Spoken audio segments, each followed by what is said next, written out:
दिनेश लाल यादव और आम्रपाली दुबे को लोग क्यों भैया भाभी कह रहे हैं, क्या है खबर? यहाँ पे खबर, चैनल को सब्सक्राइब कर लीजिए। आइए जान लेते हैं पूरी जानकारी। दिनेश लाल यादव निरहुआ आम्रपाली दुबे के साथ हर खास व आम मौके पर साथ ही दिखते हैं। कोई अवार्ड हो, कोई फंक्शन हो या ज़्यादातर फिल्मों में उनकी कोई स्टार आम्रपाली दुबे ही होती हैं। दोनों की जोड़ी को दर्शकों का और उनके फैंस का प्यार मिलता रहता है। हालांकि फैंस लगातार कमेंट करते रहते हैं कि क्या अब दोनों ने शादी कर ली, वाह भैया भाभी क्या गजब के लग रहे हैं।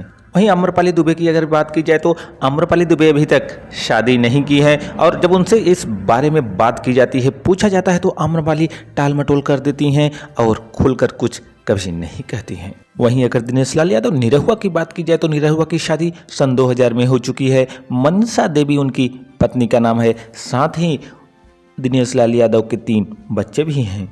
देखने वाली बात यह है कि अब दिनेश लाल यादव अपनी पत्नी का फोटो कब शेयर करते हैं। दोस्तों जानकारी अच्छी लगी तो एक लाइक करिए, चैनल को सब्सक्राइब करिए, करिए इंतजार, क्योंकि हमें